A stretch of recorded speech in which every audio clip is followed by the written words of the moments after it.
전국에 계신 태권 가족 여러분들 안녕하십니까? 실루의 이름 설민석 선생입니다.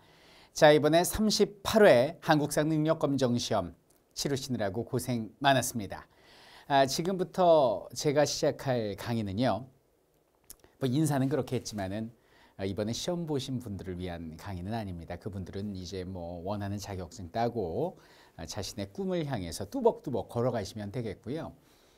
39회 한국사 능력검정시험을 준비하는 예비 수험생들을 위한 강좌다, 이렇게 말씀드릴 수 있겠습니다. 전체적인 난이도를 비롯한 빅데이터를 돌려서 만들어낸 전체적인 총평을 먼저 해드리고요. 그리고 전체 문제 중에서 가장 어렵고 귀감이 될 만한 문제 5문제를 유형별로 뽑아서 제가 하나하나 풀어드릴 겁니다. 이 대표 문제가 5문제이기 때문에 요거 보면 뭐 전체적인 시험의 흐름을 완벽하게 이해할 수 있습니다.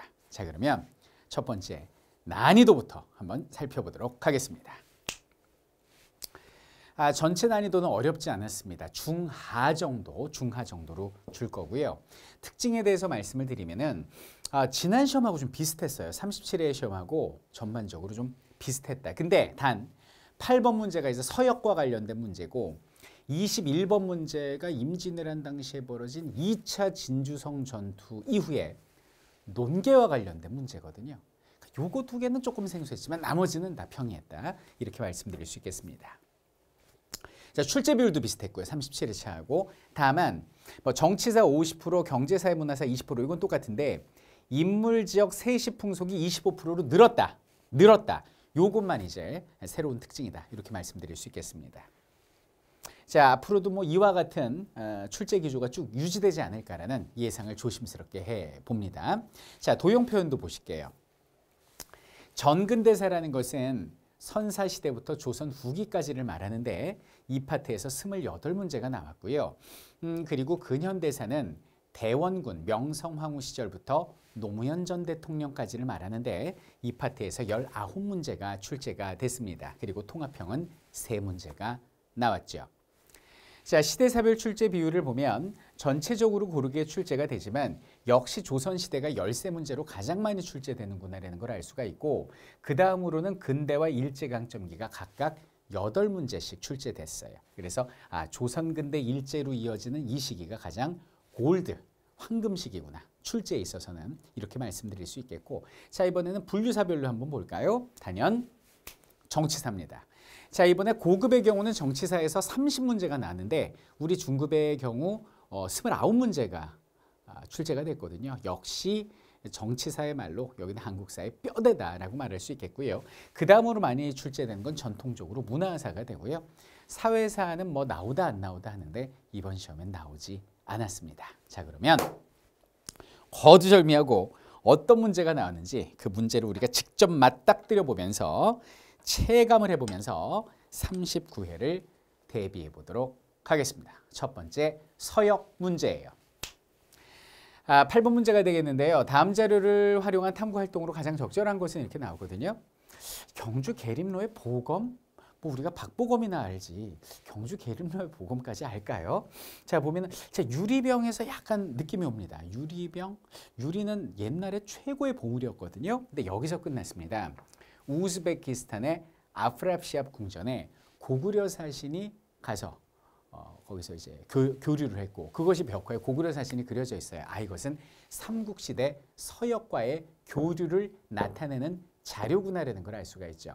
이게 2017학년도 수능 그 6월 학평 문제하고 똑같았어요. 똑같은 문제. 자, 통신사의 문화교류 활동을 분석한다는데 통신사라는 거는 우리 조선과 일본이니까 서역이 아니죠. 일본은 동남쪽에 있으니까. 고려와 송의 교역품에 대해서 알아본다. 뭐 중국이 아니고 서역 그러면 일단 중앙아시아 넘어 이쪽, 뭐 인도 이쪽으로 가야 되거든요. 백제문화의 일본 전파 사례는 뭐 칠지도랄지 뭐 천자문 논어 뭐 이런 것들이고 서역하고는 관계가 없고 요거죠. 그대로 있네. 삼국시대 서역과의 교류 내용을 파악한다. 뭐 답은 쉬워요. 개시와 후시 남은 조선시대 후기인데요. 개시는 공무역, 후시는 밀무역이 됩니다. 주로 중국과 일본에 대한 무역이었죠. 정답은 4번이 되겠습니다. 자, 그 다음 21번입니다. 자, 밑줄근 이 전투로 옳은 것은 이렇게 얘기를 합니다. 시속의 세장수는 임진을 한 당시에 이 전투에서 최후를 맞이했습니다. 비록 패배하였지만 이 전투는 왜군의 호남 진출을 좌절시켰다는 평가를 받기도 합니다. 자, 근데 여기 보면 논계가 나와 있습니다. 자, 여기 한번 보실까요? 자, 보면 임진왜란 때 일본이 이렇게 부산을 치고 들어와서 충주에서 우리나라 군대를 완전히 대파하고 서울까지 단 한 번의 저항도 받지 않고 올라왔어요, 일본군이. 근데 서울에 왔더니 임금이 없네. 자, 임금 잡으러 여기는 평양까지 갔는데 임금은 여기 있었어요, 의주에. 근데 평양에서 딱 멈춘 이유가 뭐냐면 우리나라가 종으로 길기 때문에 보급로가 길단 말이지. 그럼 보급로가 길어서 육지로 오는 거는 조금 뭐 산 넘고 막 물 건너야 되니까 힘들어요. 그래서 이렇게 바다를 통해서 이렇게 보급품을 전달하려고 그랬는데 이순신 장군이 여기를 끊어버린 거예요. 보급이 없으니까 전진을 못한 거예요, 여기는 일본군이. 이제 이런 상황에서 여기는 이제 조선하고 명나라 연합군이 치고 들어오죠. 그래서 평양을 탈환합니다. 그래서 일본은 여기는 서울에서, 그리고 우리는 여기는 이제 평양에서 대치하고 있는 뭐 이런 류의 상황이었어요. 그럼 일본군의 경우는 그러니까 바닷길이 막혔으니까 보급이 안 되잖아요. 그러면은 이 사람들이 생각할 때는 우리의 보급 창고를 불태워버리고 그곳으로부터 식량을 가져와야겠다라고 생각을 합니다. 우리의 보급 창고 전라도잖아요. 바다로 못 가잖아요. 그럼 어떻게 해야 돼요? 육지로 들어가야죠. 이 육지로 들어갈 때 여기서 가로막은 이 전투가 바로 진주성 전투가 됩니다. 진주성 전투는 1차 진주성 전투가 있는데요. 여기서 바로 우리의 김시민 장군께서 전사하시면서 1차 진주성 전투를 잘 막아내세요. 그 다음에 일본이 또 쳐들어간 게 2차 진주성 전투거든요. 근데 이때 성이 함락되지만 그 성함락에 질구하는 외장을 우리 논계라는 여성 영웅분이 이렇게 당시에 그 기생으로 이렇게 가장을 해가지고 들어가가지고 이렇게 데리고 나와서 끌어안고 물로 뛰어내렸다는 얘기가 전해져 내려오죠. 그래서 왜군의 호남 진출을 저지했다라는 평가를 받고요. 요 2차 진주성 전투 이후에 바로 휴전에 들어가거든요. 진주성이 버텨내주지 않았더라면, 논계가 없었더라면 우리의 곡창지대가 위험할 뻔했어요. 자, 이 2차 진주성 전투가 되겠습니다. 논계 얘기 나왔으니까. 자, 충주 아니고요. 매소성은 이거는 신라가 통일하려고 당나라하고 한 전투가 되고요. 처인성 전투는 이제 고려시대 몽골의 침입을 막기 위해서 벌인 전투입니다. 이거는 신라와 삼국 연합군이 당나라군과 싸운 게 매소성 전투고, 동래성 전투 이제 임진왜란, 요 두 개가 이제 임진왜란이고요. 그리고 제2차 진주성 전투가 정답이 되겠습니다. 요거는 그래도 중급에서는 가장 난이도 있는 문제다라고 말씀드릴 수 있겠어요. 보통 제2차 진주성 전투는 답으로 나온 적이 없거든요. 그다음 자, 30번을 보겠습니다. 교사가 설명하는 이 인물의 활동으로 옳은 것은 이렇게 나오는데 어떤 인물일까요? 여기 보면은 추사체를 창안했다 그러면 누구예요? 바로 김정희 선생님이 되시죠. 그래서 김정희 선생님은 제주도 유배 생활 중에 세안도를 그린 걸로 유명합니다. 세안도 아시죠? 뭐 이렇게 돼 있어가지고 뭐 이렇게 있고 옆에 이렇게 막 소나무 막 이렇게 있는 그림 있잖아요. 이게 김정희의 세안도인데 제주도의 모습을 그린 겁니다. 그리고 그 제주도에 있는 그 김정희 추사박물관이 딱 이렇게 요 건물 그대로 만들어놨어요. 그래서 사람들은 야, 무슨 감자공장 같이 생겼다라고 얘기를 하는데 모르는 분들이 하는 얘기고 세안도에 나오는 집을 그대로 표현을 한 겁니다. 역사는 아는 만큼 보이는 것이죠. 자, 김정희 활동으로 옳은 거 볼게요. 전통 한의학을 집대성한 동의보감을 완성한 것은 허준이라는 의사고요. 광해 때 금석관록에서 북한산비가 진흥왕 순수비임을 밝힌 게 김정희가 한 일입니다. 수업 시간에 강조했었고요. 자, 특리지를 저술한 건 조선시대 후기적에 이중환이라는 실학자가 되겠습니다. 심리마다 눈금으로 거리를 표시한 대동여지도를 제작한 것은 김정호 선생님이시고요. 자, 동사강목을 저술해서 고조선부터 고려까지의 역사를 정리했다 그러는데 이건 조선시대 후기적에 안정복이라는 실학자가 되겠습니다. 정답은 2번이 되겠네요. 자, 그 다음에 46번 보겠습니다. 가나사이 시기에 있었던 사실로 옳은 것을 골라라 이렇게 나오는데요. 자, 대한민국 정부가 수립된 게 언제인지 정도는 알아야 될 것 같아요. 1948년 8월 15일, 즉 우리나라 광복 3주년을 기념해서 대한민국 정부가 수립되게 됩니다. 자, 인천 상륙작전이 언제입니까? 그 6.25 전쟁이 벌어진 것이 1950년 6월 25일이잖아요. 근데 인천 상륙작전은 6.25를 좀 전황을 보면 6월 달에 북한군이 이렇게 밀고 내려온 거예요. 그래서 한 달 만에 우리가 이 부산으로 밀렸단 말이죠. 그래서 7월 달에 유엔군이 도와주러 옵니다. 도와주러 와가지고 가야 되는데 이렇게 치고 나가면은 좀 문제가 생길 것 같으니까 양측의 피해가 우리 측의 피해가 너무 클 것 같으니까 은밀히 돌아가고 위대하게 빵 하고 여기를 쳐버리는 이게 50년 9월 달이거든요. 그래서 1950년 9월 달 인천 상륙작전까지를 이야기하고 있습니다. 자, 사실로 옳은 거 한번 골라보도록 하겠습니다. 자, 농지개혁법 제정이다 그러는데요. 농지개혁법은 1949년에 제정을 해요. 요건 여러분들이 연도를 좀 기억해 놔야 되는 거거든요. 그럼 1949년이니까 이 안에 쏙 들어올 수 있겠네요. 맞고요. 일단 이게 말이 안 되죠. 금융실명제가 실시가 된 게 김영삼 대통령 집권하자마자거든요. 이분이 당선이 된 게 1992년이고 그리고 뭐 인수위 시절 거칠 거 아닙니까? 93년 되면서 바로 시행한 거예요. 그러니까 이 안에 들어갈 수가 없고. 그럼 뭐 연도 모르더라도 YS분이 여기에 들어가시면 안 되죠. 한참 뒤가 돼야죠. 반민족행위처벌법은 우리나라 대한민국 정부 수립하자마자 그 다음 달이에요. 48년 9월 달이니 요 안에 쏙 들어가면 되겠고. 제1차 미소 공동위원회가 개최되었다라고 나오는데 1차 미소 공동위원회는 1945년 12월 달에 모스크바 3상회의가 열리죠. 그래갖고 여기서 미소 공동위원회 하기로 하고 제1차 미소 공동위원회가 열린 게 46년이잖아요. 그럼 46년이면 여기는 48년 이전이 되니까 이것도 들어갈 수가 없네요. 가운데. 그러니까 맞는 것은 여기는 기역과 디귿 이렇게 봐주시면 되겠고 이 문제를 통해서 우리가 알 수 있는 것은 이 중급이 난이도가 높지는 않다고 하지만 난이도가 높은 문제가 몇 문제 나오거든요. 그게 연도 문제로 나와요. 연도를 이 시험을 잘 보려면 외워야 돼요.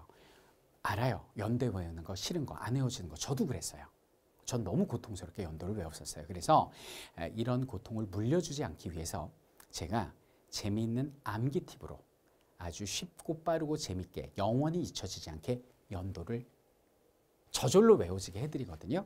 저만 믿고 따라오세요. 혼자 하면 지루하고 정리 안 되고 너무 고통스러운 것이 한국사 공부지만 여기는 태건 설민석 선생님과 함께 한다면 가장 재미있고 유의미한 재미있고 의미 있는 시간이 되겠습니다. 네. 재미, 의미, 투미. 네. 정답은 2번입니다. 자, 그 다음에 48번 볼게요. 가운법에 대한 설명으로 옳은 것은 이렇게 나옵니다. 이것도 난이도가 있는 문제예요. 난이도가 있는 문제만 지금 골랐습니다. 자, 어떤 헌법인지 볼게요. 이곳은 민주화의 성지로 불리는 명동성당인데요. 1970년 재야 인사들은 여기서 박정희의 장기 집권을 강화시킨 유신에 반대하는 3.1 민주구국선언을 발표했습니다. 이렇게 나옵니다. 유신은 바로 7차 개헌입니다. 저는 수업 시간에 이 1차부터 9차까지 개헌을 중심으로 수업을 하기 때문에 이렇게 고난도의 문제가 나와도 한 번에 풀 수가 있어요. 자, 유신헌법에 대한 거 옳은 거 볼게요. 제헌국회에서 제정되었다 그러는데 이거는 제헌이죠. 말 그대로 제정헌법. 초대국회가 제헌국회거든요. 그러니까 일대 제정헌법을 말하는 거고 처음의 헌법. 자, 6월 민주항쟁의 결과로 개정되었다라고 나오는데 요거는 8차 개헌이 9차 개헌으로 개정된 것이 바로 6월 민주항쟁이 됩니다. 1987.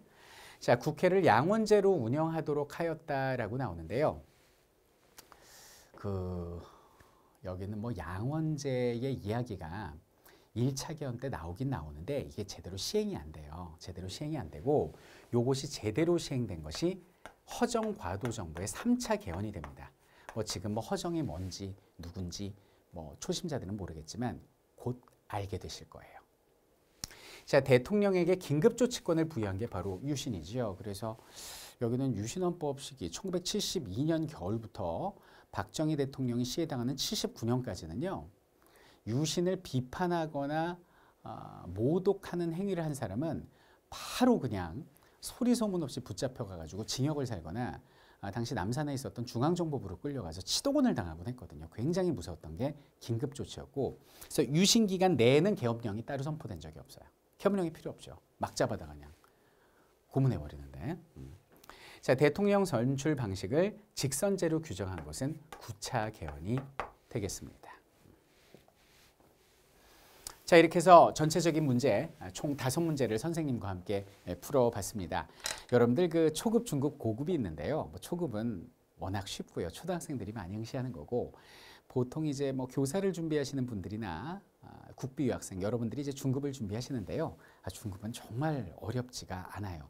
이게 또 어렵지가 않기 때문에 독학하시는 분들을 봤는데, 이 독학을 하다 보니 또 설렁설렁하다가 머리 아프게 공부하다가 재수하시는 분들을 많이 봤거든요. 여러분들 한능검에서 재수를 하면 어떡합니까? 재수가 없어야겠죠. 재수는 없어야 됩니다. 한능검에서. 그래서 한 방에 즐겁게 공부하고 자격증 취득하고, 자격증 취득 이후에도 뭐 어디 가서 밥자리든 술자리든 뭐 어느 자리든 가서 역사에 대해서 좀 대화할 수 있는 지식과 소양을 갖추길 원하십니까? 그렇다면 태권의 손을 잡으시면 되겠습니다. 여러분들 머릿속에 합격할 수 있는 완벽한 지식을, 그리고 가슴속에는 뜨거운 우리 역사의 의식을 심어드리도록 하겠습니다. 자, 아직도 한국사 때문에 걱정하시는 친구들이 있습니까? 아무 걱정하지 마십시오. 우리가 반드시 승리할 것입니다.